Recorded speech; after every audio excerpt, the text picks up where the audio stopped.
ನಮಸ್ಕಾರ ಸ್ನೇಹಿತರೆ, ಎಎಸ್ವಿ ಪ್ರಪಂಚಕ್ಕೆ ಸ್ವಾಗತ. ಆಷಾಢ ಮಾಸ ಆಗಲೇ ಕಳೆದೇ ಹೋಯಿತು. ಇವತ್ತಿಗೆ ನಾಳೆಯಿಂದ ಶ್ರಾವಣ ಮಾಸ ಸ್ಟಾರ್ಟ್ ಆಗೋಗುತ್ತೆ. ಇವತ್ತಿನ ದಿನ ಶ್ರಾವಣ ಮಾಸ ಬಂತು ಅಂದರೆ ನಮಗೆಲ್ಲರಿಗೂ ಖುಷಿ. ಯಾಕಂತಂದರೆ ಇನ್ನು ಮುಂದೆ ಇರೋದೆಲ್ಲ ಬರೀ ಹಬ್ಬಗಳ ಸಾಲಲ್ವಾ. ನಮಗಂತೂ ಎಷ್ಟು ಇನ್ನು ಅಕ್ಟೋಬರ್ವರೆಗೂ ಹಬ್ಬಗಳೇ ಇರುತ್ತೆ. ಸೊ ಇವತ್ತಿನ ದಿನ ಆಷಾಢದ ಕಡೇ ದಿನ ಭೀಮನ ಅಮಾವಾಸ್ಯೆಯನ್ನು ನಾವೆಲ್ಲರೂ ಆಚರಣೆ ಮಾಡಿದ್ದೀವಿ. ಇದಕ್ಕೆ ಈ ಆಚರಣೆಗೆ ಎರಡು ವಿಶೇಷ ಇದೆ. ಒಂದು, ಬಕಾಸುರನ ಮೇಲೆ ಭೀಮನ ವಿಕ್ಟರಿ. ಇನ್ನೊಂದು, ಶಿವ ಪಾರ್ವತಿನ ತನ್ನ ಹೆಂಡತಿಯಾಗಿ ಒಪ್ಪಿದ್ದು ಇದೇ ದಿನ ಅಂತ ಹೇಳಿಬಿಟ್ಟು ಹೇಳ್ತಾರೆ. ಹಾಗಾಗಿ ಎರಡು ಕಥೆಗಳು ಇದಕ್ಕೆ ಸೇರಿಕೊಂಡಿದೆ. ಅದನ್ನು ತಿಳ್ಕೊಳ್ಳೋಕ್ಕಿಂತ ಮುಂಚೆ ದಯವಿಟ್ಟು ನನ್ನ ಚಾನಲನ್ನು ಯಾರಾದರೂ ಫಸ್ಟ್ ಟೈಮ್ ನೋಡ್ತಾ ಇದ್ದರೆ ಸಬ್ಸ್ಕ್ರೈಬ್ ಮಾಡಿ, ಹಾಗೆ ಲೈಕ್ ಮಾಡಿ, ಶೇರ್ ಮಾಡಿ, ಕಮೆಂಟ್ ಮಾಡಿ, ಸಪೋರ್ಟ್ ಮಾಡಿ ಪ್ಲೀಸ್. ಸೊ ಈಗ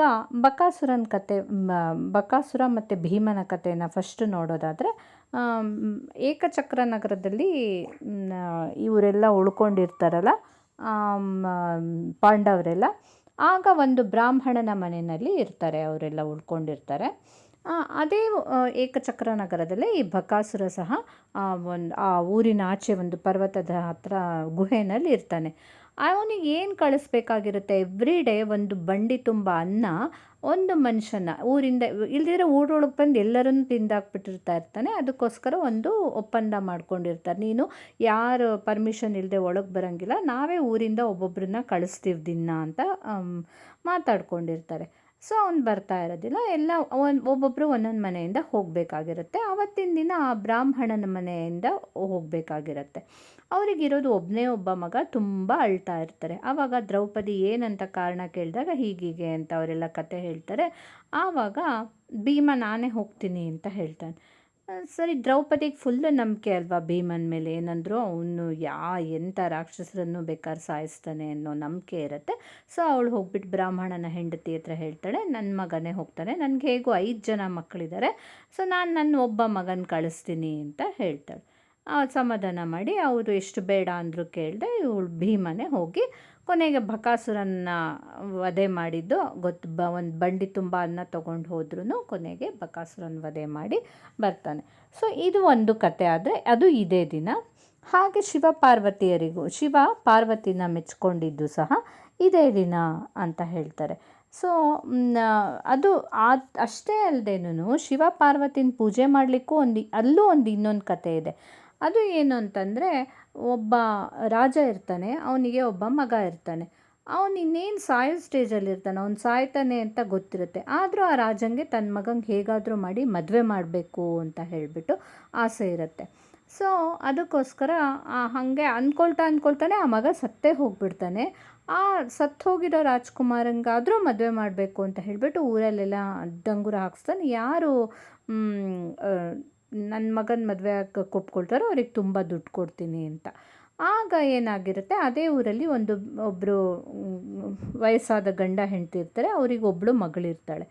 ಅವರಿಬ್ಬರೂ ಸಹ ಒಂದು ಕತೆ ಪ್ರಕಾರ ಅಪ್ಪ ಅಮ್ಮನೇ ಮದುವೆ ಮಾಡ್ಕೊಳ್ತಾರೆ ಅಂತ ಇದೆ. ಇನ್ನೊಂದು ಬುಕ್ಕಲ್ಲಿ ನಾನು ಓದಿದ ಪ್ರಕಾರ ಅವರಿಬ್ಬರು ಕಾಶಿ ಯಾತ್ರೆಗೆ ಹೋಗಿರ್ತಾರೆ ಆ ಟೈಮಿಗೆ ಕರೆಕ್ಟಾಗಿ. ಮಗ ಸೊಸೆ ಜೊತೆ ಆ ಮಗಳನ್ನ ಬಿಟ್ಟು ಹೋಗಿರ್ತಾರೆ, ಕರ್ಕೊಂಡು ಹೋಗೋಕ್ಕಾಗಲ್ಲ ಅಂತ. ಆ ಮಗ ಸೊಸೆ ಆಸೆ ಪಟ್ಬಿಟ್ಟು ಆ ಸತ್ತೋಗಿರೋ ಆ ರಾಜ್ಕುಮಾರನ ಜೊತೆನೇ ಮದುವೆ ಮಾಡಿ ರಾಜನ ಹತ್ರ ದುಡ್ಡು ಇಸ್ಕೊಳ್ತಾರೆ. ಸರಿ, ಮದುವೆ ಮಾಡಿಬಿಟ್ಟು ಅವನನ್ನು ತೊಗೊಂಡು ಹೋಗ್ಬಿಟ್ಟು ಭಾಗೀರಥಿ ನದಿ ಹತ್ರ ತೊಗೊಂಡೋಗಿ ಶವ ಸಂಸ್ಕಾರ ಮಾಡಬೇಕು, ಇನ್ನೇನೆಲ್ಲ ಕ್ರಿಯೆ ಮಾಡಬೇಕು ಅನ್ನೋಷ್ಟೊತ್ತಿಗೆ ಜೋರು ಮಳೆ ಗಾಳಿ ಬಂದುಬಿಡತ್ತೆ. ಆವಾಗ ಏನಾಗುತ್ತೆ, ಅವರು ಎಲ್ಲ ಹೊರಟೋಗ್ಬಿಡ್ತಾರೆ, ಯಾರೂ ಉಳ್ಕೊಳ್ಳೋದಿಲ್ಲ. ಇವಳೊಬ್ಬಳೇ ಪಾಪ ತನ್ನ ಗಂಡನ ಶವದ ಜೊತೆ ಕೂತಿರ್ತಾಳೆ ಹುಡುಗಿ. ಅವಳಿಗೆ ಸ್ವಲ್ಪ ಗೊತ್ತಿರುತ್ತೆ, ಅಪ್ಪ ಅಮ್ಮ ಅವತ್ತಿನ ದಿನ ಭೀಮನ ಅಮಾವಾಸ್ಯೆ ಆಗಿರುತ್ತೆ. ಆವಾಗ ಗೊತ್ತಿರುತ್ತೆ ಅವಳಿಗೆ ಚೂರು ಈ ಥರ ಅಪ್ಪ ಅಮ್ಮ ಎಲ್ಲ ಪೂಜೆ ಮಾಡೋದು ಎಲ್ಲ ಗೊತ್ತಿರುತ್ತೆ. ಅವಳು ಮಾಡ್ತಾಳೆ ಅಂತೆ ಅದೇ ಥರನೇ 2 ಮಣ್ಣಿನ ದೀಪ ಮಾಡ್ಕೊಂಡು. ಇವತ್ತಿನ ದಿನ ಅದೇ ವಿಶೇಷ, 2 ಮಣ್ಣಿನ ದೀಪದಲ್ಲಿ ಇಟ್ಟು ಪೂಜೆ ಮಾಡಿದರೆ ಒಳ್ಳೆಯದು ಅಂತ ಆ ಥರ ನಡೆಸ್ಕೊಂಡು ಬಂದವರು ಹಾಗೆ ಮಾಡ್ತಾರೆ.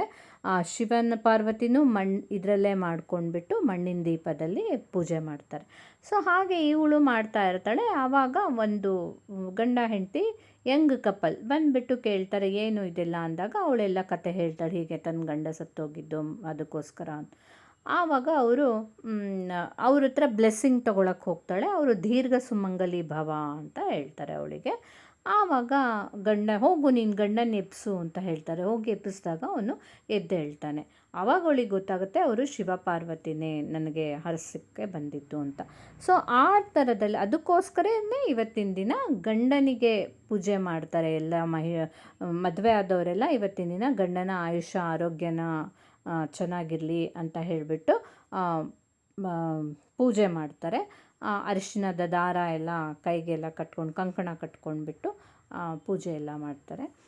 ಹಾಗೆ ಮದುವೆ ಆಗದಿದ್ದಂಥ ಹುಡುಗಿಯರು ಸಹ ತಮಗೆ ಒಳ್ಳೆ ಗಂಡ ಸಿಗಲಿ ಅಂತ ಹೇಳಿಬಿಟ್ಟು ಈ ದಿನ ಶಿವಪಾರ್ವತಿಯರ ಇದನ್ನೇ ಪೂಜೆ ಮಾಡಿ ಭಕ್ತಿಯಿಂದ ಕೇಳ್ಕೊಳ್ತಾರೆ. ಹಾಗೆ ಮನೆಯಲ್ಲಿ ಕೆಲವು ಕಡೆ ಎಲ್ಲ ಕಡೆ ಅಣ್ಣ ತಮ್ಮಂದರು ಎಲ್ಲರಿಗೂ ಮನೆಯಲ್ಲಿರೋ ಎಲ್ಲ ಗಂಡಸರಿಗೂ ಒಳ್ಳೆಯದಾಗಲಿ ಅಂತ ಹೇಳಿಬಿಟ್ಟು ಬೇಡ್ಕೊಳ್ತಾರೆ. ದೀಪ ಹಚ್ಚಿ ಪೂಜೆ ಮಾಡಿದಾಗ ಮನೆಯಲ್ಲಿರೋ ಎಲ್ಲ ನೆಗೆಟಿವಿಟಿ ಹೋಗಿ ತುಂಬ ಸುಖ ಸಂತೋಷ ನೆಮ್ಮದಿ ಸಿಗತ್ತೆ. ಕೆಲವು ಕಡೆ ಎಲ್ಲ ಕಡುಬು ತಯಾರಿಸಿ ಅದರೊಳಗೇನೋ ಕಾಯಿನ್ ಇಡ್ತಾರಂತೆ.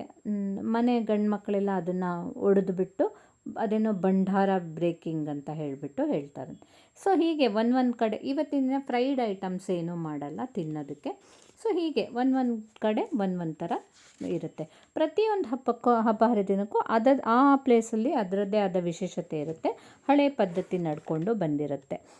ಇಲ್ಲಿ ಕರ್ನಾಟಕದಲ್ಲಿ ಇದನ್ನು ಜ್ಯೋತಿರ್ಭೀಮೇಶ್ವರ ವ್ರತ, ಸತಿ ಸಂಜೀವಿನಿ ವ್ರತ ಅಂತೆಲ್ಲ ಹೇಳಿದ್ರೆ, ಉತ್ತರ ಪ್ರದೇಶದಲ್ಲಿ ಹರಿಯಾಲಿ ಅಮಾವಾಸ್ಯೆ, ಗುಜರಾತಲ್ಲಿ ದಿವಾಸೋ ಅಂತಾರಂತೆ, ಹಾಗೆ ಮಹಾರಾಷ್ಟ್ರದಲ್ಲಿ ಘಟರಿ ಅಮಾವಾಸ್ಯೆ ಅಂತ ಹೇಳ್ತಾರೆ, ತಮಿಳ್ನಾಡಲ್ಲಿ ಆಡಿ ಅಮಾವಾಸ್ಯೆ ಅಂತ ಹೇಳ್ತಾರೆ.